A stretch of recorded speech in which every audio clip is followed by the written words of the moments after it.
Allez, salut les amis, bienvenue sur la chaîne Max BRC. Et on va dire aussi bienvenue aux nouveaux parce que ça monte tranquillement les abos. Et bah pour vous mettre dans le bain aujourd'hui, on va parler de l'HPI Baja 5B Flux que kit que j'ai monté. On a fait comme notre copain Mani, je l'ai mis avec le même combo. Donc un Baja 12S. Avant de parler de la machine, on va parler un peu du kit, de la notice, de ce que j'ai installé, de ce que vous recevez avec la machine. Et après, je vous pose la machine sur la table. Sur la petite table. Il va falloir que je prenne une plus grosse table, je commence à avoir des gros engins. Et je vais commencer. On va commencer par ce que vous recevez dans le kit. Donc dans le kit, tu reçois des stickers, la notice. Je te sors tout. Hop, voilà. Donc tu reçois des stickers que j'ai déjà installés. Donc pour l'aileron, écrit les Baja 5B, le gros logo HPI qui est dommage qu'on en a qu'un seul en orange. Les feux, si tu veux en gris ou en blanc. Un peu de déco, tout ça. Le on-off, ça c'est pour la version thermique. Donc pas besoin. Comme d'hab, chez HPI pour te connecter. Ça, c'est, on va dire, une mise à jour pour les roulements. Je vois pas de différence. Et pour le thermique, ça ne m'intéresse pas. Tu as aussi comment peindre la carreau qui t'explique où faire les trous, les clips et comment peindre. Hop. Mets ça de l'autre côté. Qu'est-ce que c'est que celui-là? Je vais même pas trop regarder. Oh, ça doit être la garantie. Honnêtement, sur un châssis nu, la garantie, il ne devra pas rien avoir, quoi. L'autre planche de sticker, donc c'est en effet carbone déchiré. Moi, j'en ai installé un peu, mais j'ai pas tout mis. En fait, ça te permet, si tu veux faire juste une seule couleur, d'avoir un peu de noir et un peu de carbone. Ouais, c'est ça, tout est noir. Noir et un peu grisâtre. Hop. Et tu arrives sur la notice. C'est une notice de montage qui t'explique tout comment monter la bébête. Après, tu as une vue éclatée avec les différents part list, sûrement les options, ouais, quelques options. Et alors, moi, la notice, bah, le kit, c'est vrai qu'il se monte pas trop mal, mais c'est vrai que c'est un peu chiant. Tu commences à monter une partie, tu switches, faut que tu ailles, mettons, à la page 60, parce que c'est la partie électrique, alors qu'avant, c'était la partie électrique. Tu pourrais t'y perdre, mais bon, j'arrive... j'ai réussi quand même à m'y retrouver, ça se fait, ça se monte assez rapidement, en plus, c'est que de la grosse vis, hein. Principalement, tu utilises une clé Allen de 3 ou 4, surtout, donc ça va assez bien. Tu as plein d'outils que je vais te faire voir dans tout ce que tu reçois avec, pour monter tout ce qui est roulement et rotule. Les roulements, bah, mais je m'en suis servi, hein, des outils. De tous les outils qu'ils ont fournis, j'ai décidé, moi, je m'en suis servi. Et franchement, bah, c'est vrai qu'il n'y en a pas besoin absolument, mais c'est super utile. Franchement, c'est quand même pas mal. Et on va tout de suite parler d'un truc qui m'a un peu... que j'ai pas aimé dans la notice. C'est quand tu fais les amortos, tu as des clips à installer pour tenir toutes les embases en... Merde, en... Ah, comment que c'est? Pas en téflon, mais en... Oh. Tu vois, comme ça, là, en espèce pas de zinc, mais de... Eh, j'ai bouffé le nom. Un peu en laiton, tu vois, des bacs d'usure en laiton de guidage. Et pour les tenir, en fait, tu as des clips à mettre. Et tu as trois différents clips. Tu as le E-clips, donc c'est en forme de C, avec la petite tétine, comme ça, donc... Attends, si je te le mets comme ça, tu vois, ça fait vraiment un E. Tu as le clips C, donc tu as juste le C. Et là, c'était un clips, on va appeler ça G. Donc tu vois qu'il y a cette forme-là, vraiment de G. Et cela à mettre, c'est une galère. Je me suis fait chier, hein. Surtout pour un qui faisait que de sauter. C'était une galère. Mais après, l'ensemble, ça s'est bien monté. Là, tu vois, j'ai même pas ouvert. Tu reçois aussi avec bah, plein de mousse de calage pour les lipos. Tu reçois avec, pour le diff, un flacon de 1000 CST. Donc tu peux t'en servir plusieurs fois. Ça, c'est cool. Et de l'huile. Tu as de la 5W et de la 40W en gros flacon comme ça. Donc tu vois là, l'utilisation pour juste 2 amortisseurs, tu as de quoi refaire 2-3 vidanges. Donc ça, c'est bien. Qui fournit ça, c'est cool. Ensuite, Je vais te sortir d'abord les pièces que tu reçois qui ne te servent pas. Tu reçois la plaque alu pour le thermique, tu t'en sers pas. Le porte pignon et cloche d'embrayage du thermique, tu t'en sers pas. Tu reçois aussi la boîte radio, AQ et cerveau de gaz frein complète, que tu te sers pas non plus. Tu reçois, qu'est-ce qu'il y a d'autre que tu te sers pas? Ah bah oui. Tu reçois le pignon du thermique, que tu te sers pas. Tiens, tu reçois pour la partie, je crois, du frein, truc qui va comme ça, je crois. Du thermique encore, que tu te sers pas. Le petite pièce qui vient normalement obstruer, je crois, dans ce sens-là, quand tu as tout monté, c'est ça, que tu te sers pas. Alors, je crois que ça c'est pour le thermique, tu te sers pas non plus. Ça c'est pour le freinage, avec les plaquettes et tout, tu te sers pas non plus. Ah, ça tu te sers pas parce que c'est un bout de plastique, ça va mettre à la poubelle. Ça c'est le support, pareil que tu te sers pas pour passer en cerveau 1/6, ça sert à rien. Et on va commencer, je te présente les outils. Cet outil-là va te servir à mettre les rotules. Tu viens en fait, tu mets ta rotule ici, sur la bitonio, tu viens mettre, et après, avec une pince, tu viens presser le tout, et ça rentre tout seul. Moi, ça m'a été utile. Et là, le truc tout con, hein, juste pour entrer les roulements, sur les portes fusées, tu mets tes roulements, ton porte-fusée au milieu, tu serres, ça s'emboîte. Tout simplement. Tu reçois, ça c'est utile pour la direction, en plus des contre-cônes de direction, tu en reçois deux. Après, tu les reçois parce qu'ils sont sur les grappes de rotule. Donc tu en as trois. Les grosses rotules, on va faire les grosses d'abord. Tac, tac, tac. Donc, ça c'est bien. Tu as deux grosses rotules pour l'arrière. Deux grosses rotules pour l'avant, le triangle supérieur. L'autre c'était triangle inférieur. Tu reçois, ça t'en reçois combien? 4, 6, 7. Ah, c'est un nombre. Et 8. Tu reçois 8 rotules comme ça en plus. Je crois que c'est celle d'amortisseur. Attends, je vérifie. Non, c'est pas amortisseur. Ah, biellette de direction. Ouais, tu vois, t'as de l'avance. Tu reçois ça. Ça se met sur les portes fusées avant. Pour la direction. Tu en as deux en plus.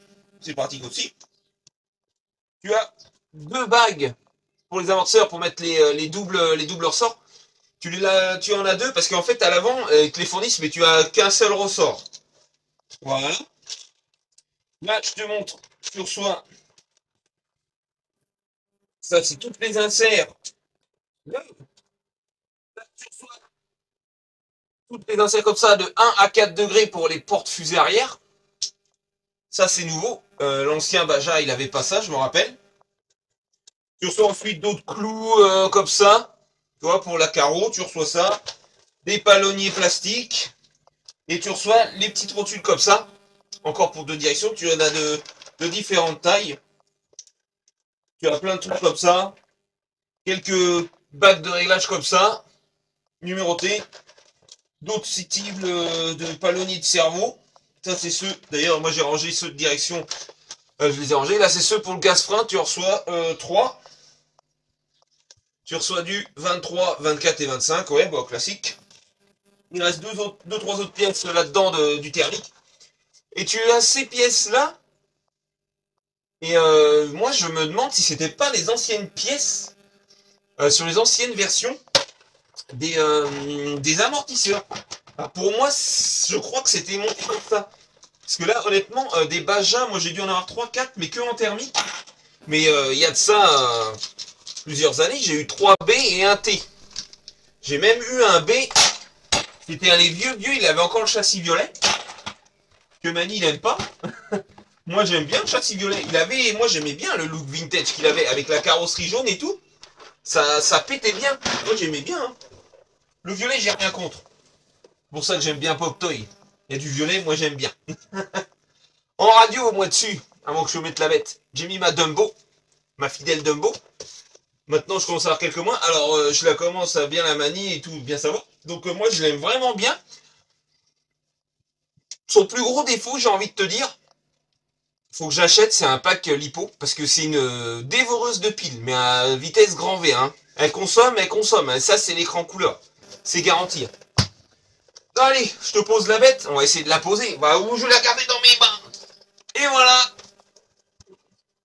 Mon Baja 5B. Eh ouais, je l'ai mis en orange comme le thermique. Bah, parce que moi, j'aime le orange. Orange et noir avec le liseré blanc, ça a vraiment de la gueule. Puis bah, HPI, c'est orange. Ouais, et puis j'ai mis quelques stickers genre WS-Line, Donuts, histoire de faire un peu de sponsoring. Tu vois, Baja 5B, tu vois, si tu reçois ces stickers-là, là, le Baja, tout ça, les gros 86. C'est bien, 86, c'est à côté de chez moi, c'est la Vienne. Donc voilà, je te fais un tour de la machine, tu vois. Hop, ça fait un gros bébé. Voilà, je me le pose sur la table. Donc, le Baja 5B. Alors moi, qu'est-ce que j'ai mis précisément? Déjà niveau huile, j'ai mis tout ce qu'il disait dans le kit, j'ai rien changé. J'ai mis en cerveau un 40 kg Savox. J'ai dit que je veux un Savox parce que c'est orange. Ça va avec. Puis il était en gros, il était en promo, j'ai dû le payer, je crois, 40 € le cerveau, donc c'était vraiment pas cher.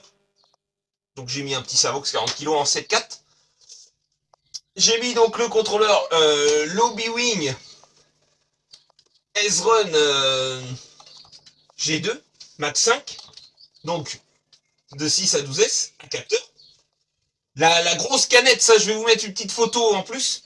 Le moteur c'est un 56 118. J'ai fait une photo comparée à une canette Red Bull pour que tu aies une ordre d'idée. Donc je vais t'intégrer ça dans la vidéo.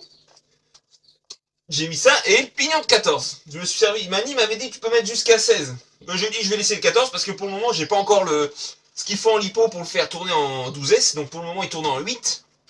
J'ai fait un bout d'essai chez moi. Ça marche déjà bien. Pareil, avec le capteur, c'est vraiment magique. C'est la première fois que j'ai un combo B-Wing moderne, on va dire, avec le capteur, franchement, c'est d'une souplesse. Moi, j'ai dit, on pourrait crawler avec. Pareil, je vais te mettre un petit extrait, hop, dans la vidéo, tu vas voir ça. Franchement, c'est magique. Par contre, leur nouveau système de capteur, je suis bluffé au B-Wing. Là, je suis en 8S 650 kV. Là, regarde comment je peux partir tout cool avec. Le machin, limite, je pourrais crawler avec. Tellement je peux être doux et brutal aussi. Le Baja, donc c'est un véhicule, moi j'aime un buggy, on va dire, c'est un buggy 4.2. Vraiment look style Tamiya à l'ancienne. Moi j'aime bien. C'est super maniable dans la cour. Allez, me voilà les amis, ça s'est arrêté de pleuvoir. J'ai préféré couper sinon on m'aurait pas entendu. Donc on était, c'est un gros buggy qui me fait penser un peu à un Tamiya, mais en vraiment échelle 1.5. Donc, comportement typique du 4.2. Tu mets gaz, tu freines, tu braques. Ça tourne quasiment à l'équerre. Hein. Franchement, moi dans ma cour, j'arrive à le manœuvrer sans problème. Ça braque vraiment bien. On a une très bonne accroche des pneus. J'ai fait un bout d'essai. C'est vraiment excellent. Bon, comme disait Mani, on entend bien la couronne qui frotte sur le support. Enfin, le support et le carter de protection. Bon bah ça va se faire. Moi j'ai pas fait comme Mani, j'ai pas encore mis la rondelle pour rentrer le moteur. Ce que je vais faire, là je vais tout marquer. Je vais meuler un peu, moi je préfère que de mettre des rondelles. Je vais meuler un peu. On va faire ça propre pour bien que ça se mette en place. Et puis ça va être parti. Bon, là le carreau, bah ouais, pour accéder aux batteries, je suis d'accord. Ouais, faut enlever du coup, tu enlèves 5 clips. Tu enlèves 5 clips. Moi ce que je fais en plus, j'enlève les feux. Parce qu'en fait, tu pourrais enlever la carreau, mais en l'écartant comme ça, elle va finir par se couper ici. Donc moi j'ai mis des plis clips Traxxas qui s'enlèvent facilement. Donc j'enlève les feux, ma carreau, hop, je déclipse, je mets les lipos dedans. Et c'est parti. Après, bon, ça se fait assez rapidement. Puis je pense que je vais avoir une bonne autonomie, parce que j'ai pas non plus la main si lourde sur la gâchette. Puis ça va pas être un véhicule qu'on va faire le débile avec. Hein. J'ai les savèges pour faire le débile. Donc on va y aller, enfin on va y aller cool, on va y aller quand même, mais voilà, on va pas y aller comme un débile. C'est pas, je l'ai pas acheté pour ça. Je l'ai acheté vraiment pour parce que j'avais envie, de me faire plaisir. Je voulais reprendre un gros 1.5. Je dis, ah c'est vrai, bah j'ai un kit, ah c'est cool. Puis bah en même temps, je vais pouvoir l'équiper comme je veux. C'est la première fois que j'ai un moteur contrôleur aussi cher et aussi gros, je tiens à le dire. Donc je suis super content d'avoir ça et je vais me régaler. Peut-être que ce week-end, moi là où je vous parle, bah, il va peut-être rouler à la plage. Oh, oh, oh, oh. Ah, peut-être que ça va être la vidéo de run, ça va être à la plage. Donc, tu branches en prise anti-spark, c'est de la QS8S que j'ai acheté. Ouais, je sais, elles sont chères, mais j'aime bien, ça me fait penser à de l'XT90, mais en plus gros. Donc ça, en plus, ça fait propre. Puis ouais, ça fait vraiment pas d'étincelle, parce que tu as l'anti-spark, je crois, tu l'as sur le plus et le moins, donc tu fais pas d'étincelle. Hop, le champ de l'Obi-Wing. Donc là, les amis, je suis en vitesse. Donc, le servo Savox. Regarde, même l'A5 qui fait le bruit du Savox. Oh, palonnier, moi je veux aussi comme Mani, j'ai celui plastique. Bon après, hein, s'il fait le job, on va le laisser dessus. Donc, là, je répète, je suis en vitesse. Regarde la douceur que tu peux partir. T'entends le clac, clac, clac.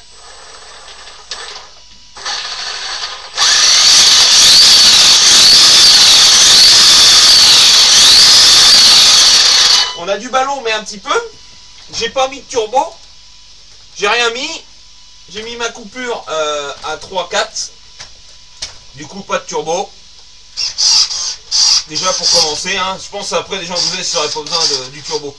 Moi, si déjà il monte à un petit 70-75, moi c'est largement suffisant, je pense. Tu vois que j'ai pas mis des comme Mani non plus, j'ai pas mis d'élargisseur. Parce que moi, eh ben, moi, ça me choque pas plus que ça. Tu vois. Hop. Attends, je me recule pour que tu le voies bien ensemble. Tu vois. Hop. Voilà. Tu vois, moi, ça me choque pas plus que ça. Donc, tu vois un peu la taille du bébé. Hop. Ah. Le clip qui me griffe un. Tu vois le dessous. Hop. Un beau bébé, hein, tout neuf. Ah, je te le repose là. Hop. Et là, tu te dis... Allez donc, Maxime, en ce moment, il a acheté des actions chez HP ou quoi? Il y en a partout. Ouais, parce que là, maintenant, du coup, on a le Baja, les deux Savage, alors les trois Savage, et le Willy King. Bon, le Willy King, lui, c'est de l'expo. Les Savage, bah, parce que je kiffe. La souplesse, ça fait un peu le même genre que ça, c'est vraiment... Tu vois, souple. Ça, je kiffe. Le XS, c'était pour avoir le petit délire. Et c'est surtout, bah, HP, c'est un peu, bah, comme je le redis, c'est vraiment avec la marque que j'ai commencé le vrai modélisme. Et en fait, j'ai commencé par HP parce qu'en fait, j'avais un ami, Laurent, qui avait un magasin de modélisme à l'époque. Et en fait, c'était un concessionnaire HP, c'était ce qu'il vendait en principale marque. Et du coup, moi, j'ai commencé avec un petit HPI Firestorm en 3 cm3.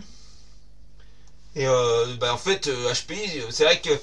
Bon, à l'époque, on faisait pas les mêmes choses qu'on fait aujourd'hui. On faisait pas des sauts de maboule et tout. Et ça, moi, ça allait très bien. Parce que là, en HPI, du coup, j'ai eu le Firestorm 3 cm3. Firestorm un électrique.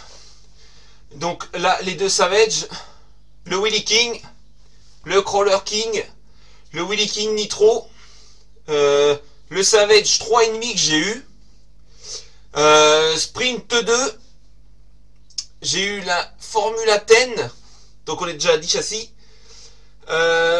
J'ai eu aussi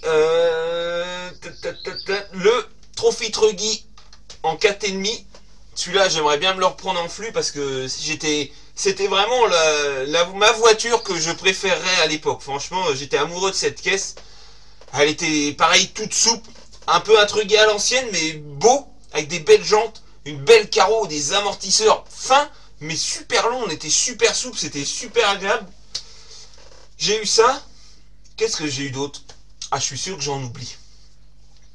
J'ai voulu, mais ça n'existe plus. C'est dommage, c'était un super châssis. C'était le HPI Cup Racer. Alors c'était une piste 1/10, mais vraiment avec un châssis spécifique. À l'avant, vous aviez une suspension cantilever, et à l'arrière, on va dire à double triangulation. Et ils avaient des super carreaux, il y avait la Datsun, je ne sais plus quoi, et ma préférée qui était super belle, la BMW 2002 Turbo. C'était vraiment une superbe caisse, c'était beau. J'ai eu aussi, je m'en souviens, le HP Apache SC, et puis tous les Baja que je vous ai cités avant. 2-3B et puis un T. Le T, il était beau aussi, hein, avec la carreau blanche. Hein. Oh là là là, c'était une belle machine. Ce serait bien qu'HPI leur sorte le T, franchement, en flux. Oh, ça serait vraiment une belle machine. J'aimais beaucoup aussi le Savage 5.9, l'ancienne version avec les thérapines. J'aimais bien le look qu'il avait. Il était beau aussi celui-là. Que maintenant, avec les nouvelles carreaux, c'est différent. C'est moins beau, c'est différent. J'ai pas eu aussi un trophy. Non, c'était mon copain qui avait le trophy en 3,5 le buggy.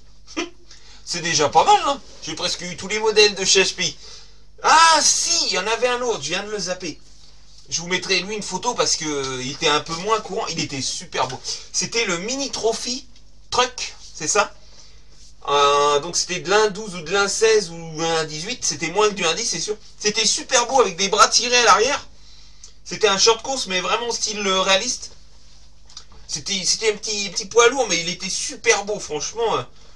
J'en ai trouvé un sur le bon coin mais pas d'expédition et il était un peu abîmé. C'est dommage parce que c'était une belle caisse. Et ah bah puis si, bah, j'ai eu la WR8 Ken Block aussi flux c'est vrai. Oh, j'ai même eu le bullet. Le HPLI bullet flux. J'ai pas gardé longtemps parce que ouais, c'était un peu une bête à chagrin, c'est dommage. Avec la carrosserie orange et les pneus à chevrons et les doubles amortisseurs, il était beau. Il était beau mais trop fragile, trop fragile. Mais c'était une belle machine. Donc voilà, un petit peu d'histoire de HPI et moi. C'est une marque qui me tient à cœur. C'est pas la marque la plus solide, honnêtement. Je suis d'accord avec vous. Mais à la base, c'est pas des engins de bâche non plus. C'est plus, on va dire, à l'ancienne. Ouais, tu roules sur un circuit, tu fais des sauts en longueur, des petits sauts assez hauts. Enfin, moyennement haut, on va dire. Bon, le savait, si, c'est une machine de... Ça y va, quoi. Mais le reste, tu vois, c'est des machines plutôt cool. Hop. Maxime. Et plus je vous parle, plus je me dis, j'ai oublié encore des modèles. J'ai eu deux RS4 Sport 3. Et j'ai eu un RS4 Nitro. Avec la boîte 2. Et puis la carrosserie Porsche. Ah, tu vois.